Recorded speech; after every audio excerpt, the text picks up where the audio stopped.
Presbiter bertugas mengucapkan selamat datang dalam ibadah Minggu 2 sesudah Pentakosta.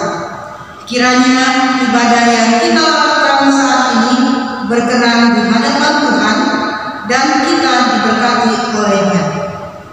Pemberitaan firman pada saat ini disampaikan oleh Pendeta Ibu Paskaina Desteru Suripati. Terbentang luas ladang pelayanan dan kesaksian GPIB, melewati jalan-jalan berlumpur, berbatu dan sulit untuk dilalui, menyeberangi sungai-sungai yang tenang, panjang, namun kadang mencekam, menembus gunung-gunung yang terjal dan tak biasa untuk dijangkau, menyusuri lembah-lembah yang dingin dan sedih. Tampaknya tidak ada harapan, tampaknya tidak ada damai, tampaknya semua serba terbatas. Tetapi syukur kepada Tuhan yang tetap memelihara umat-Nya dan tetap memegang perjanjian-Nya. Tidak sekalipun Tuhan membiarkan umat-Nya berjalan sendiri dalam keadaan yang tak mudah. Tuhan tetap memegang janji-Nya dan menghadirkan damai sejahtera bagi umat yang dikasihi-Nya. Damai sejahtera yang membuat umat Tuhan di berbagai wilayah pelayanan dan kesaksian dapat bertahan dan berjuang untuk kemandirian. Marilah mengucap syukur pada Allah atas janji setia-Nya pada umat, berharap hanya kepada-Nya. Jemaat diundang untuk menyanyi dari Kitab Bakti 24, 243, 1 dan 3. Kasih setia Tuhan.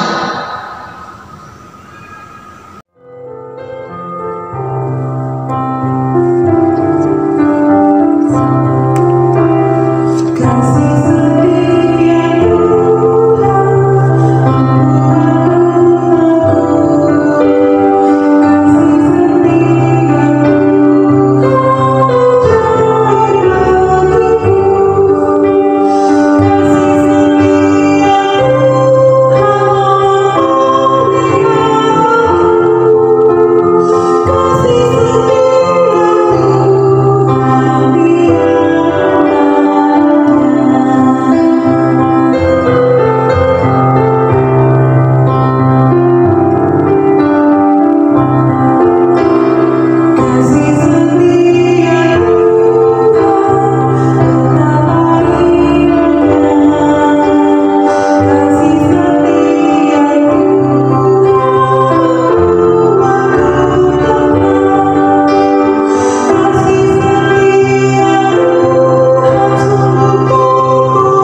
Jemaat, mari kita menghadap Allah dengan penuh sukacita. Pertolongan kita adalah di dalam nama Tuhan yang menjadikan langit dan bumi.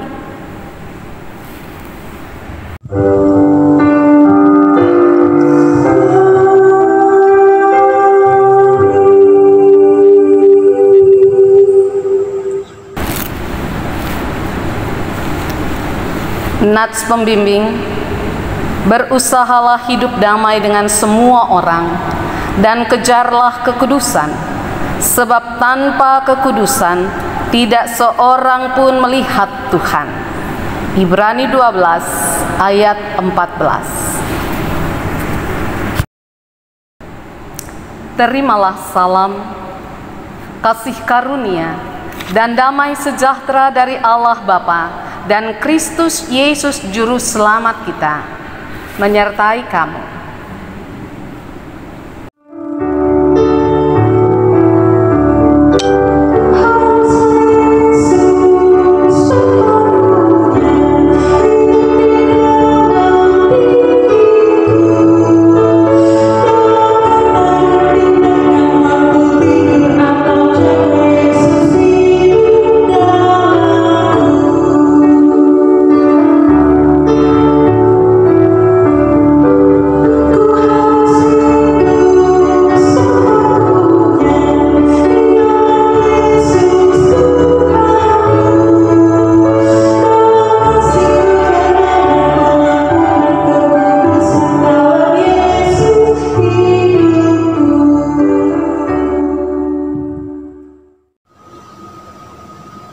Dengan rasa sesal dan malu dan dengan kerendahan hati, marilah mengaku atas segala dosa kita berdoa. Allah yang mengasihi kami, kami mengaku bahwa kami telah berdosa di hadapan-Mu di dalam hati, kata dan perbuatan. Kami mudah berkata-kata dan lambat untuk mendengar, apalagi untuk bertindak. Kami mudah menyampaikan rasa prihatin, namun sulit memberi diri untuk melayani. Kami mudah menyampaikan kritik tajam bagi pelayanan dan kesaksian, tetapi lambat untuk mengulurkan tangan dan bantuan bagi pembangunan gereja Tuhan. Tak jarang hati kami penuh benci. Perkataan kami melalui hati dan perbuatan kami dikuasai dengki. Untuk segala dosa dan kesalahan kami mohon ampunilah kami.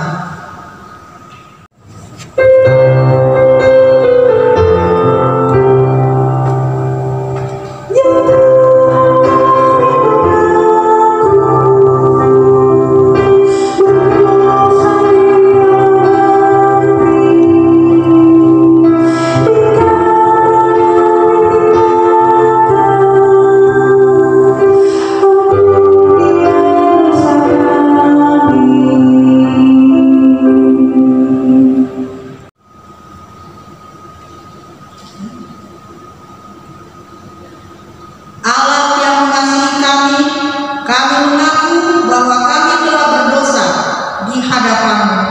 Kami tidak sungguh-sungguh mengasihi sesama kami hanya memenuhi kepentingan diri dan memuaskan kehendak kami. Kami memperkaya diri namun lupa untuk hadir memberkati. Kami sibuk membangun kemegahan gedung gereja yang tinggi, namun lupa untuk membangun pribadi-pribadi berpotensi. Kami memusatkan pembangunan jemaat di kota-kota besar, namun lupa pada mereka yang ada di wilayah-wilayah pelayanan dan kesaksian. Untuk kegagalan kami untuk mengasihi sesama kami mohon ampunilah kami.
Jemaat Tuhan, kepada setiap orang yang telah mengaku dosa dan bersedia untuk bertobat, disampaikan berita anugerah pengampunan dosa seperti yang dituliskan dalam Mazmur 32 ayat pertama dan kedua yang menyatakan, "Berbahagialah orang yang diampuni pelanggarannya, yang dosanya ditutupi. Berbahagialah manusia yang kesalahannya tidak diperhitungkan Tuhan dan yang tidak berjiwa penipu."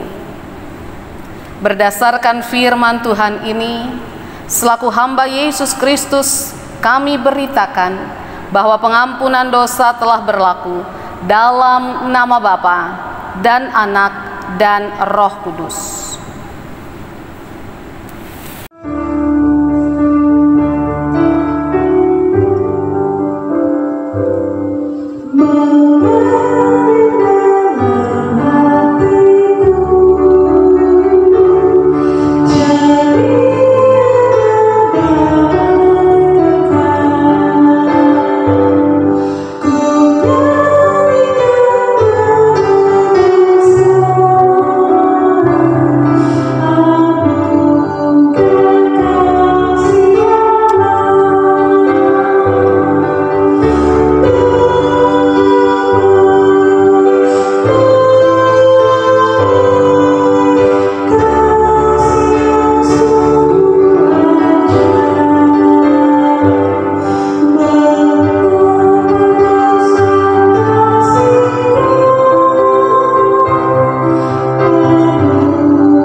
Jemaat Tuhan, marilah kita berdiri untuk mendengar perintah hidup baru sebagaimana yang dituliskan dalam Galatia 6 ayat pertama sampai dengan ayatnya yang ke-10.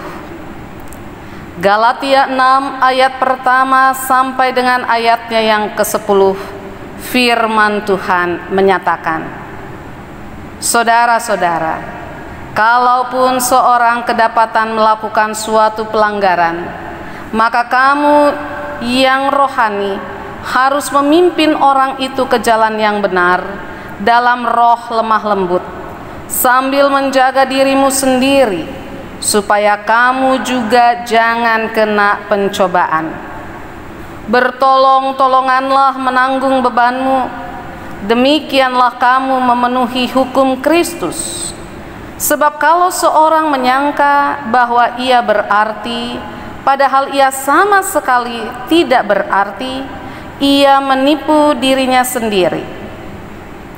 Baiklah tiap-tiap orang menguji pekerjaannya sendiri, maka ia boleh bermegah melihat keadaannya sendiri dan bukan melihat keadaan orang lain. Sebab tiap-tiap orang akan memikul tanggungannya sendiri. Dan baiklah dia yang menerima pengajaran dalam firman, membagi segala sesuatu yang ada padanya dengan orang yang memberikan pengajaran itu. Jangan sesat, Allah tidak membiarkan dirinya dipermainkan, karena apa yang ditabur orang itu juga yang akan dituainya. Sebab barang siapa menabur dalam dagingnya, ia akan menuai kebinasaan dari dagingnya. Tetapi barang siapa menabur dalam roh, ia akan menuai hidup yang kekal dari roh itu. Janganlah kita jemu-jemu berbuat baik, karena apabila sudah datang waktunya, kita akan menuai jika kita tidak menjadi lemah. Karena itu, selama masih ada kesempatan bagi kita, marilah kita berbuat baik kepada semua orang, tetapi terutama kepada kawan-kawan kita seiman. Roh Kudus menolong kita mewujudkan kemuliaan Allah dalam seluruh hidup dan kesaksian kita di dunia.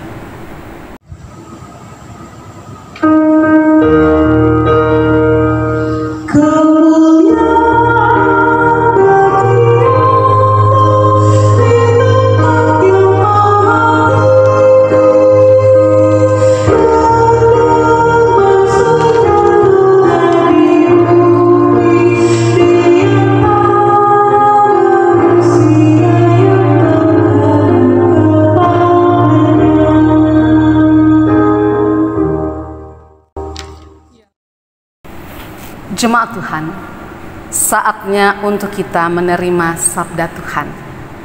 Mari kita bersehati di dalam doa, kita mohon bimbingan Roh Kudus. Bapa Sorgawi, di dalam nama Tuhan Yesus Firman yang hidup, kami sungguh bersyukur kalau saat ini kami ada di tempat kami masing-masing untuk kami menerima akan firman-Mu. Roh Kudus, tolong kami supaya kami dapat memahami akan firman-Mu seturut dengan kehendak-Mu, sehingga firman Tuhan menjadi berkat bagi setiap kami dan kami dapat mendengarnya dengan jelas, mengertinya dengan pasti, melakukannya seturut dengan kehendak-Mu, dan Engkau dapati kami menjadi saksi-Mu yang baik dan benar, sehingga banyak orang boleh mengerti akan kebenaran firman-Mu setelah kami yang memahaminya dapat menyampaikan kepada mereka. Mari Bapa, bersabdalah, karena kami telah sedia mendengarkannya. Di dalam nama Tuhan Yesus yang menguasai kami dengan kuasa Roh-Mu yang kudus, kami berdoa dan mengucap syukur. Amin. Jemaat Tuhan, marilah kita berdiri untuk mendengarkan pembacaan Alkitab. Terpujilah Kristus. Haleluya.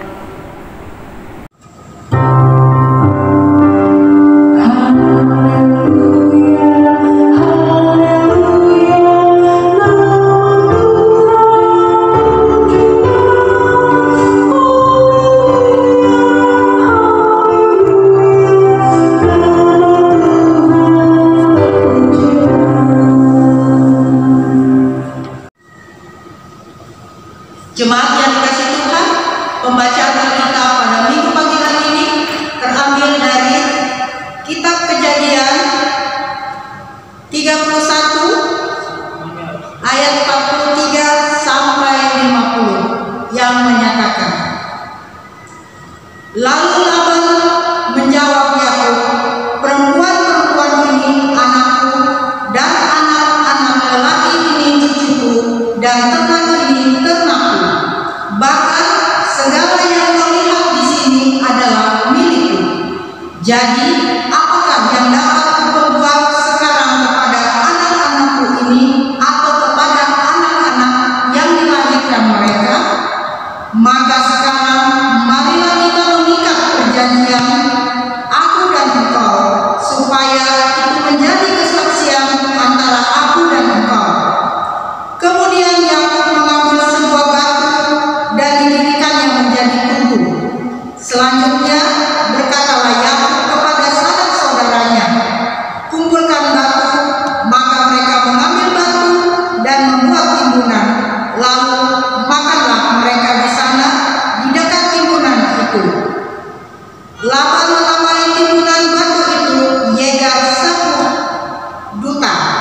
tetapi Yakub menamainya Galed. Lalu kata Laban, timbunan batu inilah pada hari ini menjadi kesaksian antara aku dan engkau. Itulah sebabnya timbunan itu dinamainya Galed. Dan juga Mispa, sebab katanya, Tuhan kiranya menjaga-jaga antara aku dan engkau apabila kita berjauhan.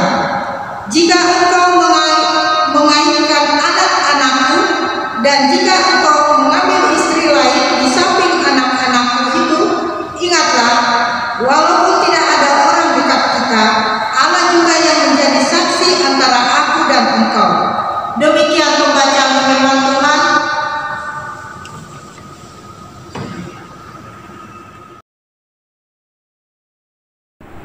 Hendaklah firman Tuhan diam dengan segala kekayaannya di antara kamu, dan ucaplah syukur kepada Allah.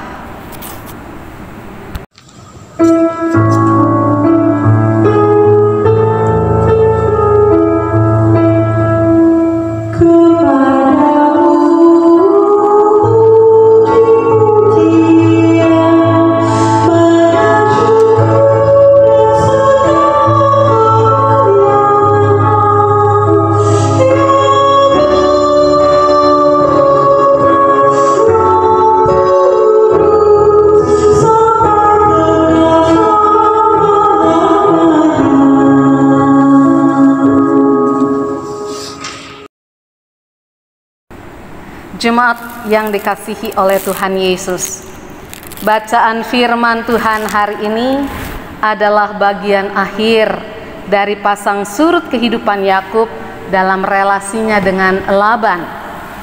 Yakub yang pernah menipu Ishak ayahnya, pada akhirnya harus menghadapi kelicikan Laban mertuanya. Ternyata kelicikan Laban tidak dapat menandingi kecerdikan Yakub, sehingga pada akhirnya Yakub memperoleh banyak ternak dan kekayaan.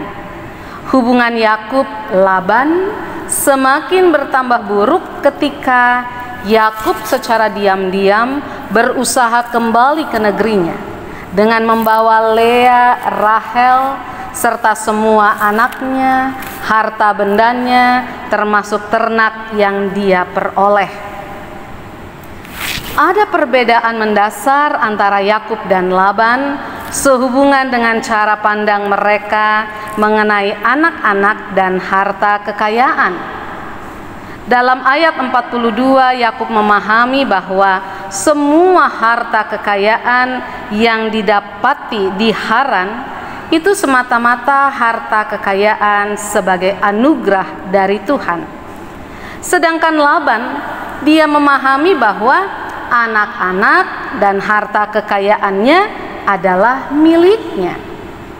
Nampak dengan jelas bahwa Laban sangat tidak rela melepaskan anak-anak dan cucu-cucunya serta harta kekayaannya pada Yakub. Penting menjadi catatan bahwa Laban takut pada Allah yang disembah Yakub, maka tidak ada pilihan lain baginya selain melepaskan Yakub dengan istrinya, juga anak-anaknya, serta hewan dan harta benda lainnya. Dalam ayat 44 dan 45 yang kita baca, di situ kita dapat melihat sebelum berpisah, Laban ingin mengikat perjanjian damai dengan Yakub. Ada kesan bahwa Laban yang berprakarsa dalam perjanjian damai tersebut.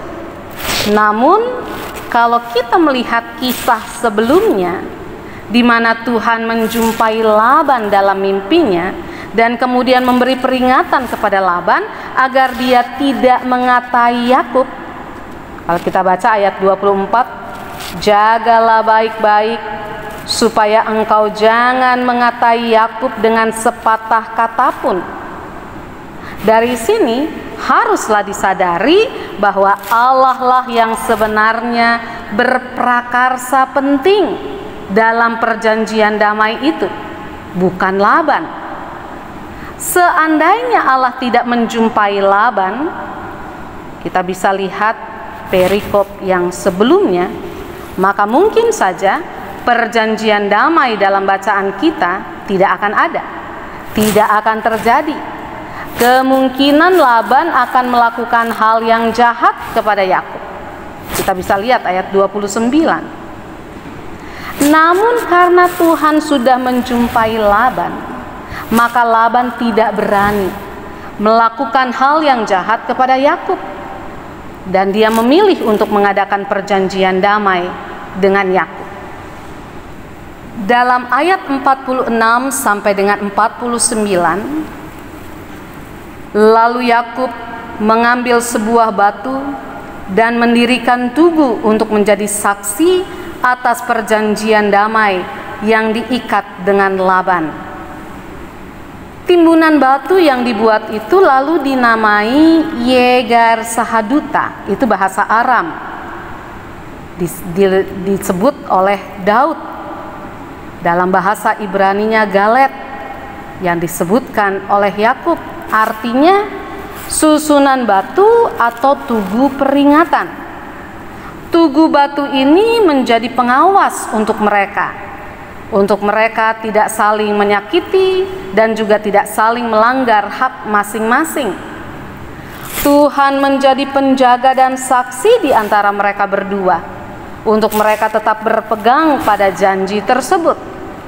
Dan pada akhirnya dalam ayat 50, Laban meminta Yakub berjanji agar ia tidak menimbulkan aib bagi anak-anak Laban dengan cara mengambil istri yang lain di samping anak-anaknya, dan Allah yang akan menjadi saksi antara dirinya dan Yakub. Jemaat Tuhan, dari pengalaman Yakub dan Laban ini, pembelajaran apa yang hendak disampaikan? Jemaat Tuhan, paling tidak ada 3 pembelajaran yang bisa kita peroleh dari firman Tuhan yang kita renungkan saat ini. Yang pertama, Allah menghendaki perdamaian. Yang kedua, Allah mau manusia menjadi mitranya untuk mengupayakan terwujudnya perdamaian. Yang ketiga, perdamaian harus diwujudkan terutama di tengah keluarga. Tema di minggu kedua bulan Juni 2020 ini adalah sebagai citra Allah, manusia memiliki persamaan derajat, hak dan kewajiban dalam membangun kemanusiaan. Firman Tuhan hari ini mau mengajarkan kita bahwa Allah menghendaki perdamaian terwujud di antara semua manusia tanpa memandang suku bangsa. Misalnya Yakub sebagai seorang Israel dan Laban sebagai seorang Aram. Tidak memandang agama atau keyakinan, status sosial, dan lain sebagainya. Pertemuan antara Yakub dan Laban di pegunungan Gilead tidak terjadi karena faktor kebetulan, melainkan semua telah diatur, direncanakan oleh Tuhan. Tuhan yang mempertemukan mereka, bukan tanpa maksud. Tujuan di mana Tuhan pertemukan mereka adalah agar kedua orang ini yang seringkali tidak akur akhirnya berdamai. Peristiwa pertemuan Yakub dan Laban ini hendak menegaskan bahwa Tuhan senang akan perdamaian. Tuhan menghendaki agar umat manusia hidup dalam perdamaian. Kita termasuk di dalamnya. Tuhan menghendaki pendamaian, perdamaian. Itu pembelajaran yang pertama.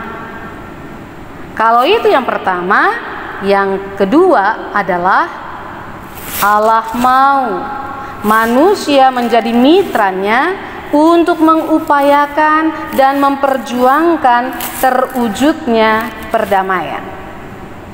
Jemaat yang dikasihi Tuhan, Perdamaian harus diakui sebagai karunia, sebagai anugerah daripada Allah. Perlu sekali untuk kita sadari bahwa perdamaian itu bukanlah sesuatu yang dengan serta-merta terwujud. Manusia secara khusus, orang percaya, menjadi mitra Allah untuk mewujudkan damai sejahtera. Dalam hal ini, setiap orang percaya harus mengupayakan, belajar untuk memperjuangkan terwujudnya pendamaian di seluruh muka bumi sebagaimana yang dikehendaki oleh Allah. Perjanjian damai antara Yakub dan Laban bisa saja tidak terwujud kalau mereka memilih untuk mengeraskan hati dari masing-masing mereka, bersikap terus egois, mementingkan diri sendiri. Namun kenyataan yang terjadi tidaklah demikian. Mereka bersedia dipimpin oleh Allah, mau mendengarkan kehendak Allah. Maka dalam pimpinan dan tuntunan Allah, mereka bersedia menyingkirkan sikap egois, menyingkirkan segala kepentingan diri sendiri. Maka lahirlah kerendahan hati untuk mereka kemudian sepakat mengadakan perjanjian damai.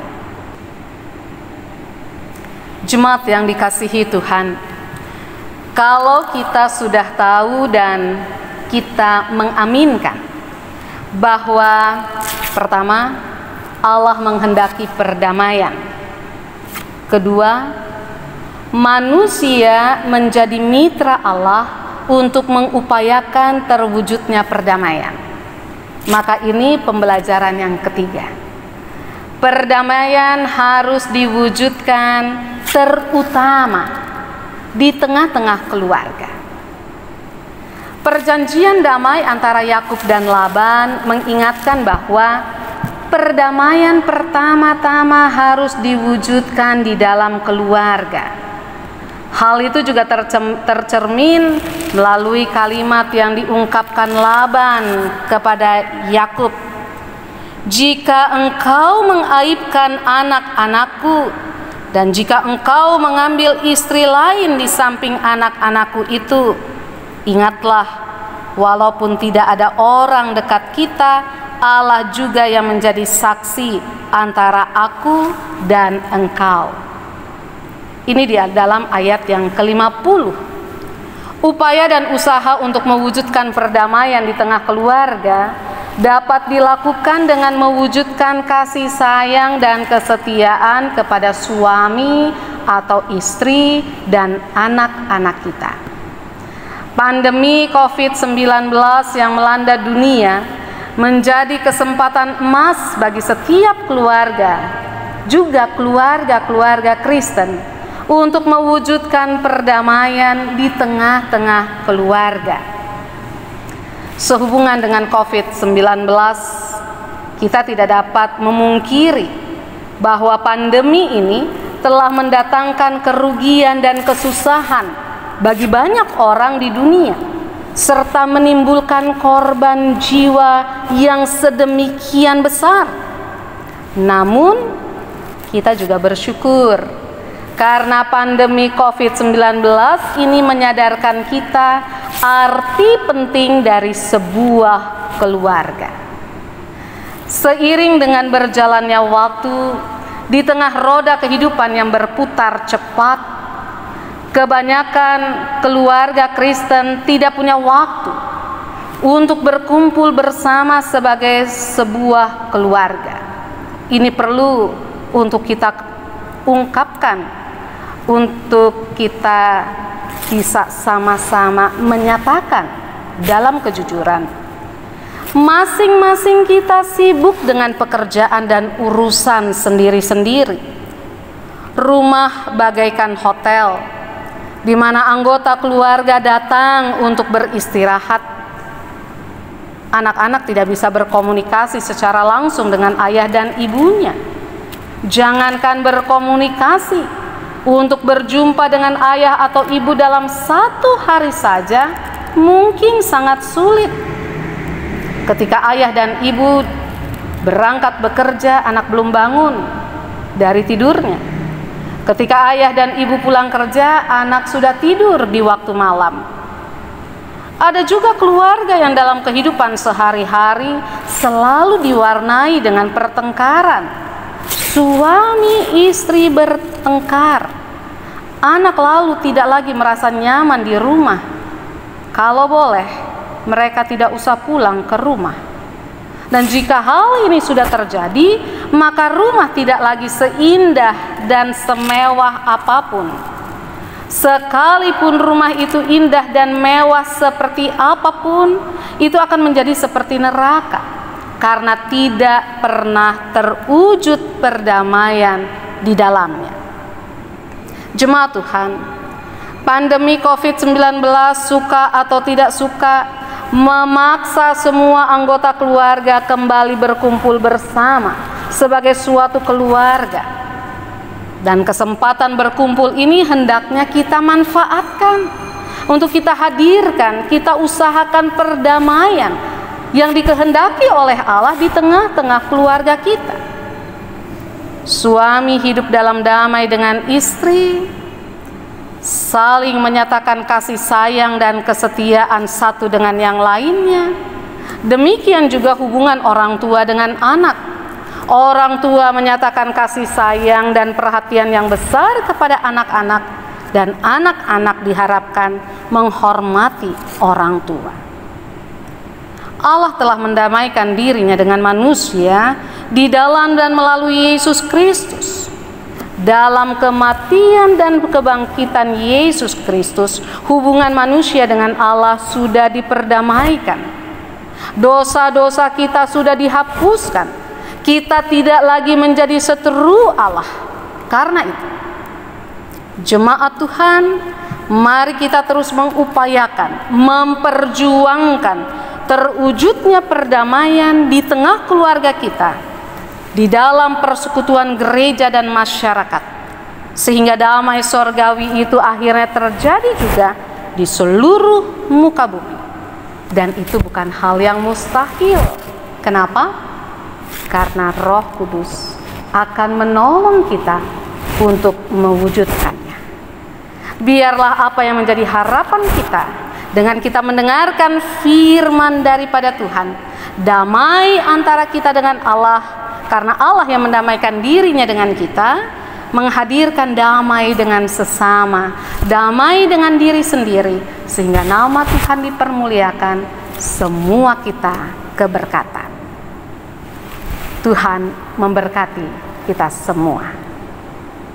Amin.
bersama dengan semua orang percaya di segala waktu dan tempat. Mari kita mengaku iman menurut pengakuan iman rasuli. Dengan hati dan mulut kita berucap demikian. Aku percaya kepada Allah, Bapa yang Maha Kuasa, Khalik langit dan bumi, dan kepada Yesus Kristus, anaknya yang tunggal Tuhan kita, yang dikandung daripada Roh Kudus, lahir dari anak darah Maria, yang menderita di bawah pemerintahan Pontius Pilatus, disalibkan, mati dan dikuburkan, turun ke dalam kerajaan maut. Pada hari yang ketiga, bangkit pula dari antara orang mati, naik ke sorga, duduk di sebelah kanan Allah Bapa yang Maha Kuasa, dan yang akan datang dari sana untuk menghakimi orang yang hidup dan yang mati. Aku percaya kepada Roh Kudus, gereja yang kudus dan persekutuan orang kudus, pengampunan dosa, kebangkitan daging, dan hidup yang kekal. Jemaat, mari kita bersehati di dalam doa. Kita sampaikan syafaat dan syukur hati kita kepada Tuhan. Kita berdoa.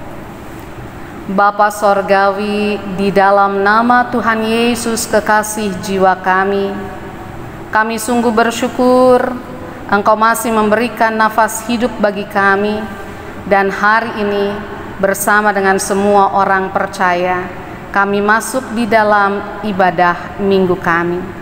Kiranya Tuhan berkenan atas ibadah kami, biarlah itu menyenangkan hati-Mu, menjadi berkat untuk semua kami. Kami mau berdoa untuk gereja Tuhan di mana-mana tempat.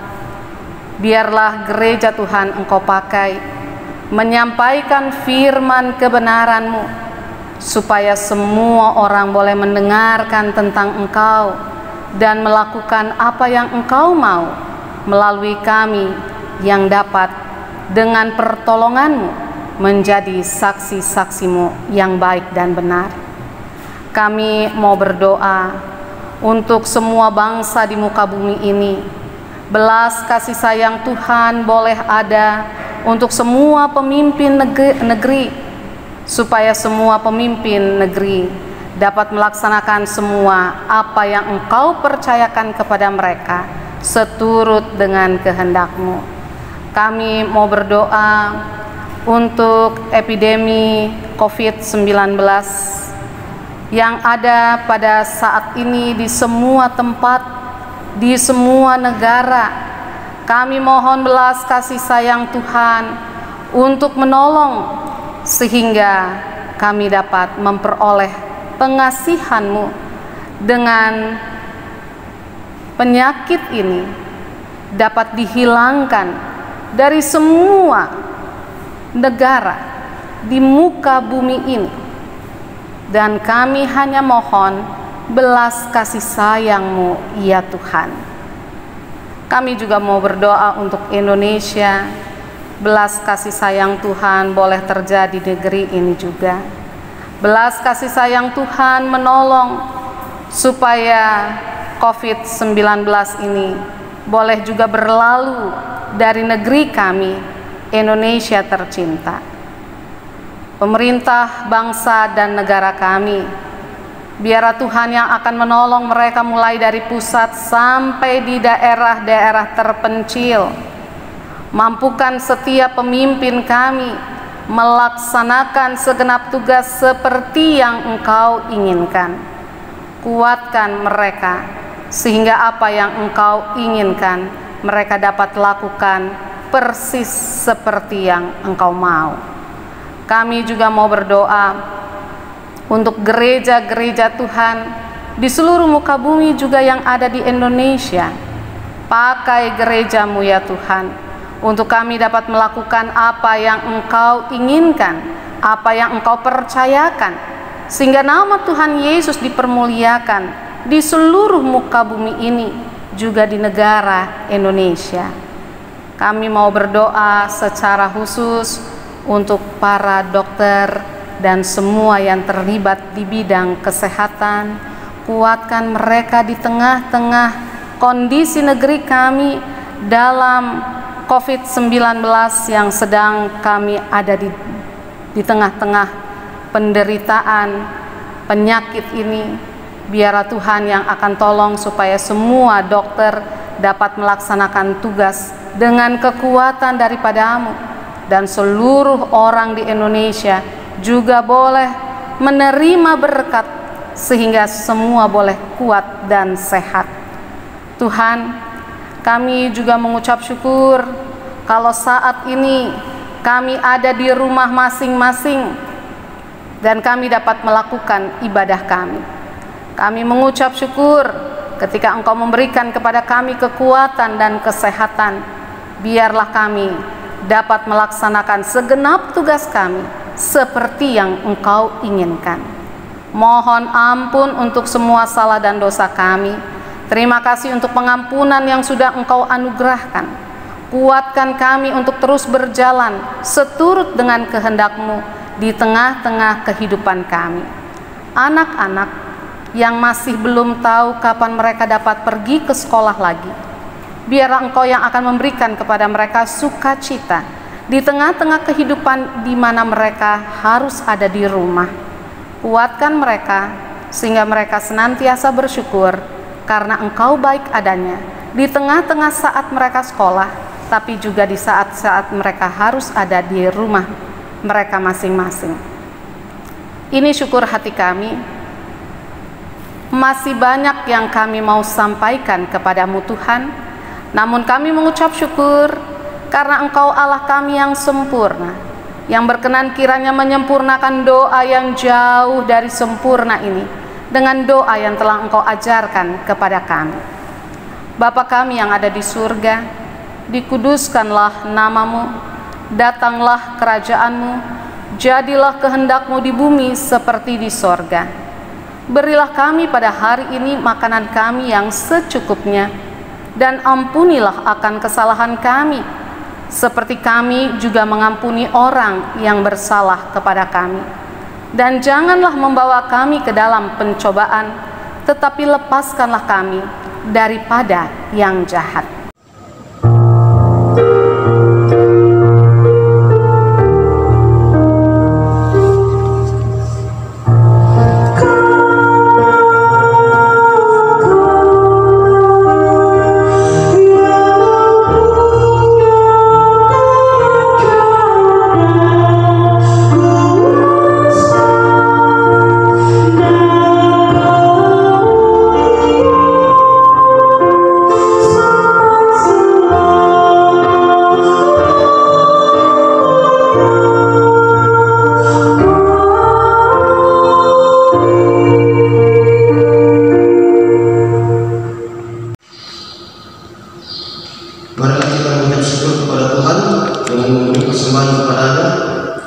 Dengarlah nasihat kita dari kitab Roma pasal 12 ayat yang pertama yang menyatakan, karena itu saudara-saudara, demi kemurahan Allah aku menasihatkan kamu supaya kamu persembahkan tubuhmu sebagai persembahan yang hidup, yang kudus dan yang berkenan kepada Allah. Itu adalah ibadahmu yang sejati. Tuhan memberkati saudara dan persembahan saudara. Mari memuji Tuhan dari Kidung Jemaat 365B, bait yang pertama, kedua, ketiga, dan yang keenam. Tuhan ambil hidupku.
persembahan ini dalam doa. Allah yang penuh kasih, oleh anugerah kami telah menerima segala yang baik dalam hidup kami. Untuk itu, terimalah ungkapan rasa syukur kami melalui persembahan syukur ini, untuk dipakai dalam pelayanan yang menghadirkan damai ini. Terimalah pula persembahan hati kami ini, ya Tuhan, dan layakkanlah untuk menjadi berkat dalam pelayanan dan kesaksian di gereja-Mu. Amin. Jemaat silakan duduk. Presbiter yang bertugas mengucapkan terima kasih kepada pelayan firman, pendeta Nyonya Pascaina Serius Sripati, Organis Kantoria Populilia atas pelayanannya pada kehidupan ini. Terima kasih. Jemaat Tuhan, mari kita berdiri. Pergilah dengan penuh damai sejahtera. Jadilah pelaku firman Tuhan di dalam kehidupanmu, di keluarga, gereja, masyarakat, dan bangsa.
Jemaat Tuhan, arahkanlah hati dan pikiranmu kepada Yesus Tuhan. Terimalah berkat daripadanya. Tuhan memberkati engkau dan melindungi engkau. Tuhan menyinari engkau dengan wajah-Nya dan memberi engkau kasih karunia. Tuhan menghadapkan wajah-Nya kepadamu dan memberi engkau damai sejahtera.